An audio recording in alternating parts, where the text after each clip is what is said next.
AIFA 1 জানুয়ারি 2026 থেকে Indian super league season 2025-26কে শুরু করতে চাইছে।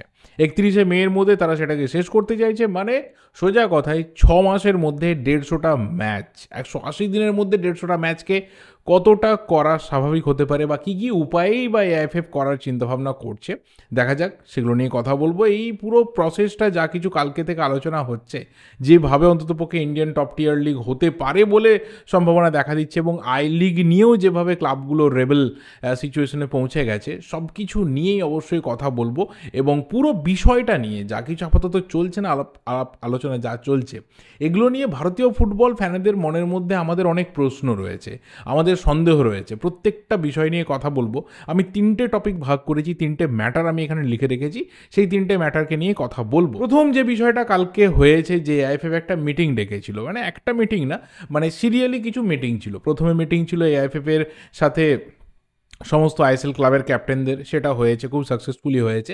প্লেয়াররা, মানে বিশেষত ক্যাপ্টেনরা, তারা জানিয়েছে যে এই সময়টাতে অ্যাকচুয়ালি আমাদের মাঠে থাকার কথা ছিল, আমাদের কিন্তু এইভাবে ভার্চুয়াল মিটিংয়ে থাকার কথা ছিল না। তো খুব তাড়াতাড়ি যেন এই বিষয়টাকে মিটিয়ে নেওয়া হয় এবং আমরা যাতে মাঠে ফিরতে পারি সেই ব্যবস্থাটা করা হয়। আমরা খেলতে চাই, আমরা খেলার জন্যই রয়েছি, আমাদের প্রফেশনাল ফুটবলটা যেন বেঁচে থাকে। এবং অবশ্যই তাদের থেকে কিছু সাজেশনস নেওয়া হয়েছে যে কীভাবে কী করা যেতে পারে বা কী, সব কিছুই ক্যাপ্টেনরা শেয়ার করেছে। এআইএফএফ সবটা পাবলিকলি ডিসক্লোজ করেনি।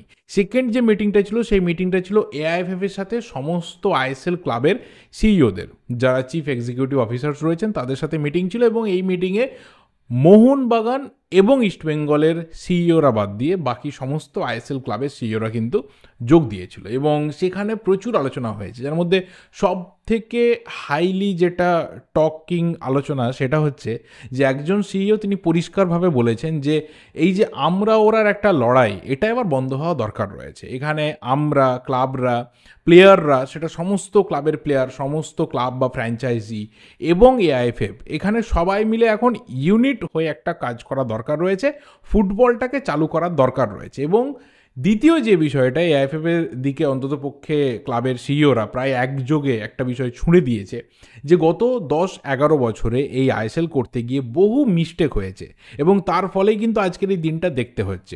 আমরা অনেক দিন ধরে এই সিস্টেমটার মধ্যে রয়েছি, আমরা জানি কোথায় ভুল হচ্ছে, কোনটা ঠিক হচ্ছে, কোনটার কারেকশন দরকার রয়েছে। তো যাই এআইএফএফ করতে যাক না কেন, সেখানে যেন ক্লাবগুলোর যে মতামত রয়েছে সেটাকে পারফেক্ট ওয়েতে নেওয়া হয় এবং তারপর যেন একটা বিষয়কে ইমপ্লিমেন্ট করা হয়। রাতারাতি অন্য কোনো একটা মডেলকে যেন আমাদের দেশের ফুটবলের সাথে চাপিয়ে দেওয়া না হয়। আমাদের দেশের যে ফুটবলের সিস্টেম রয়েছে তার সাথে যে ধরনের মডেল যায় এবং অবশ্যই সাস্টেনেবিলিটির যে ব্যাপারটা রয়েছে সেটাকেও যেন মাথায় রাখা হয়।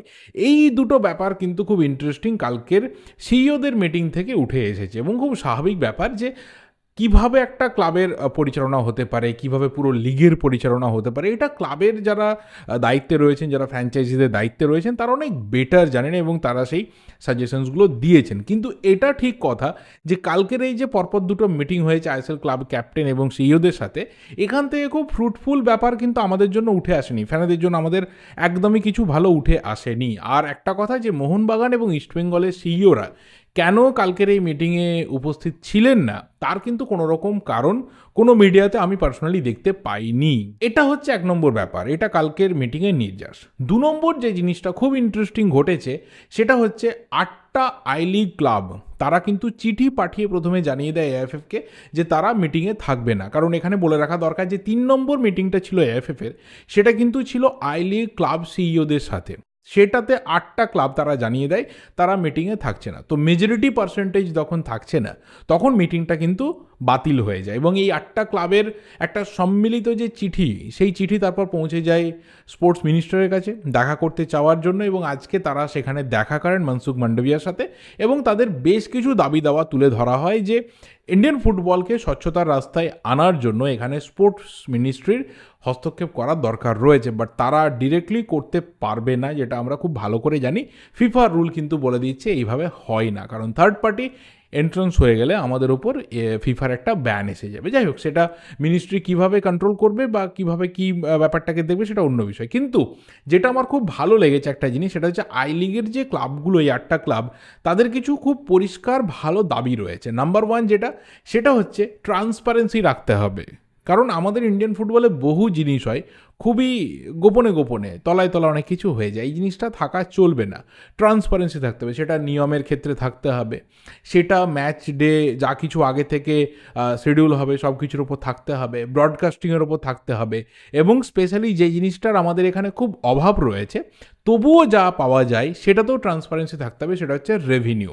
এটাতে কিন্তু আই লিগ ক্লাবগুলো ফোকাস করেছে। আইএসএল ক্লাবগুলো তো বহুদিন থেকেই বলে আসছে, এবং তার সাথে আই লিগ ক্লাবগুলো যে প্রস্তাব দিয়েছে সেটা হচ্ছে যে একটা সিঙ্গেল কমার্শিয়াল পার্টনারের আন্ডারে ইন্ডিয়ান ফুটবলের যা কিছু প্রফেশনাল লিগস রয়েছে সেটাকে করতে হবে, এবং স্পেশালি অবশ্যই আইএসএল, আই লিগ 2 এবং আইডব্লিউএল ইন্ডিয়ান ওমেন্স লিগ, এই যে চারটে মেন লিগ, এই চারটে লিগকে করতে হবে, এবং তার সাথে ইন্ডিয়ান সুপার কাপ যেটা আমাদের ডোমেস্টিক ফুটবলের টপ টিয়ার কাপ, এটা একটা স্পোর্টস এন্টিটি বা একটা কমার্শিয়াল পার্টনারের আন্ডারে থাকতে হবে, এবং একটা ব্রডকাস্টিং পার্টনারের আন্ডারে থাকতে হবে।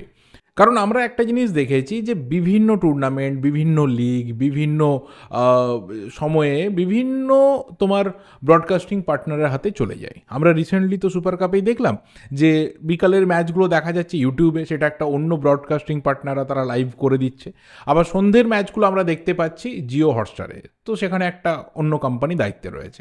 আমরা এর আগে দেখেছি কখনো সোনি এসে যাচ্ছে, কখনো এসএসিএন ঢুকে যাচ্ছে, কখনো জিও হটস্টার রয়েছে। তো এই যে একটা কোথাও একটা ভ্যারাইটি এক্সট্রা জুড়ে দেওয়া, সেটা ফ্যানেদের সমস্যা, সেই জায়গাটায় কিন্তু আই লিগ ক্লাবগুলো মেটানোর কথা বলেছে। এবং আমার মনে হয় যে ইন্ডিয়ান ফুটবল ফ্যান হিসাবে এই যে আই লিগ ক্লাবগুলো পয়েন্টগুলোকে রেজ করেছে বা দাবি জানিয়েছে, প্রত্যেকটা জায়গা কিন্তু সমর্থনের জায়গা রাখে।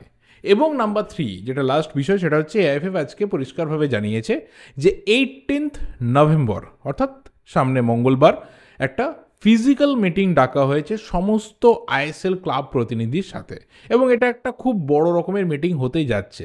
তার নির্যাস কী হবে সিরিয়াসলি জানি না, কিন্তু একটা বড় মিটিং হতে যাচ্ছে। সেখানে পরিষ্কার দুটো বিষয় উঠে আসবে।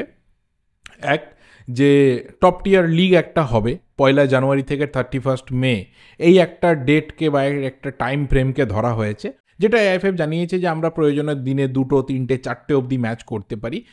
সেই ক্ষেত্রে আমাদের দেখতে হবে যে কীভাবে সাস্টেন করে দেওয়া যেতে পারে একটা লিগকে, এবং এটা আমরা বিদেশি লিগে দেখি। কিন্তু বিদেশি লিগের ক্ষেত্রে একটা বড় ব্যাপার হচ্ছে যে প্রায় বলা চলে যে অন্ততপক্ষে আমি এক্সাম্পল হিসেবে ধরে নিলাম English premier league. English premier লিগের টপ লেভেলে অন্ততপক্ষে 7-8টা ক্লাব রয়েছে যাদের একটা লার্জ ভিউয়ারশিপ রয়েছে গোটা গ্লোবালি। এবং আমি পার্সোনালি ফিল করি যে আমি একজন ইউনাইটেড ফ্যান। আমি যখন ম্যানচেস্টার ইউনাইটেডের খেলা হচ্ছে, আমি ম্যানচেস্টার ইউনাইটেডের ম্যাচটাই দেখব।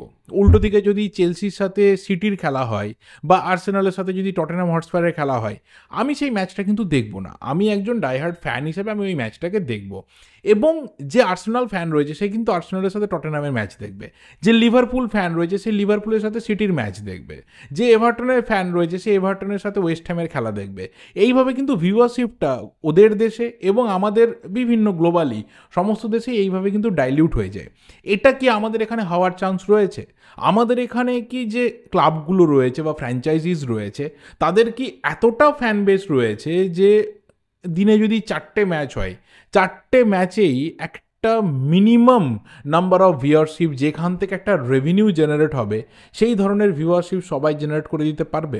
আমি যদি নাম ধরে বলি তাহলে আমাদের বাংলা থেকে মোহনবাগান ইস্টবেঙ্গল, কেরালা থেকে কেরালা ব্লাস্টার্স, গোয়াতে কিছুটা, বেঙ্গালুরু এবং নর্থ ইস্ট ইউনাইটেড এফসি। এর বাইরে আমি যদি দেখি তাহলে কিন্তু অন্য ক্লাবগুলো থেকে বা ফ্র্যাঞ্চাইজিগুলো থেকে সেই অর্থে না তো মাঠ থেকে রেভিনিউ, না তো তাদের ব্রডকাস্টিং রেভিনিউ খুব একটা জেনারেশন হয়। তো এই জায়গাটা কিন্তু ভাববার বিষয় যে ব্রডকাস্টিং পার্টনার আসবে তারা কি এই রিস্কটা নিতে চাইবে যে আমি দিনে প্রায় 4টে ম্যাচ দেখাবো, বা একটা সেম টাইমে ধরে নাও সন্ধ্যে 7:30 যেটা পিক টাইম, সেখানে আমি 2টো ম্যাচ দেখাবো। 2টো আলাদা ভেন্যুতে হবে, ঠিক কথাই, প্রবলেম নেই, ভেন্যু নিয়ে আমাদের এখানে অসুবিধা হবে না। কিন্তু 2টো আলাদা ভেন্যুতে 2টো ম্যাচ হচ্ছে, একই টাইমে হচ্ছে, কোনো ব্রডকাস্টিং পার্টনার কি এখানে রাজি হবে? একটা বড় প্রশ্ন কিন্তু এখানে থেকে যাচ্ছে। কারণ আমরা ইংলিশ প্রিমিয়ার লিগ নই, আমরা কিন্তু বিদেশি লিগ নই। আমাদের দেশে প্রত্যেকটা ক্লাবের বা অন্ততপক্ষে এখানে 7-8টা বড় ক্লাবের প্রায় সমমানের একটা বিরাট ভিউয়ারশিপ কিন্তু আমাদের এখানে জেনারেশন হয় না। এটা একটা বড় প্রশ্নের জায়গা। But what about the fans? তারা কিন্তু কোথাও সাফার করবে, তারা কোথাও আলটিমেট চিন্তায় থাকবে যে ফুটবলটা কি আদৌ হবে, আদৌ কি স্মুথলি হবে, নাকি কিছুদিন হওয়ার পর এমন একটা কেওস তৈরি হয়ে গেল বা আনপ্রফেশনালিজমটা একদম পিকে চলে গেল যে সেখান থেকে আর লিগটা হলো না, বা হলেও সেই ডামাডোল আই লিগের মতো অবস্থা হলো, সিএসে গিয়ে চ্যাম্পিয়নশিপ ভার্ডিক্ট হবে, কেউ একটা ট্রফি পেয়ে যাবে, সে বলবে ট্রফি ফেরাবো না। সিরিয়াসলি জানি না কি আমাদের সামনে ওয়েট করে রয়েছে, বাট কোথাও একটা আমার মনে হয় যে রাস্তা সবাই খুঁজতে চাইছে। তবে কতটা ফুটবলের জন্য আর কতটা নিজেদের পেছন বাঁচানোর জন্য, এটা নিয়ে আমার মনে হয় যে ভারতীয় ফুটবল সমর্থকরা খুব বেশি ভাবছে না। দ্বিতীয় ব্যাপারটাকে গুরুত্ব দিচ্ছে তারা, যে ফুটবলটা ব্যাপার না, ব্যাপারটা হচ্ছে নিজের পেছন, নিজের গদি, নিজের সিট সব কিছু বাঁচিয়ে রাখতে হবে। তোমাদের কি ওপিনিয়ন অবশ্যই কমেন্ট করে জানাতে থাকো। এই ভিডিওটা এই অবধি, ভালো লাগলে লাইক করো, শেয়ার করো, চ্যানেলে নতুন হলে অবশ্যই চ্যানেলটা কিন্তু সাবস্ক্রাইব করে যাও। Thank you, good bye and good night.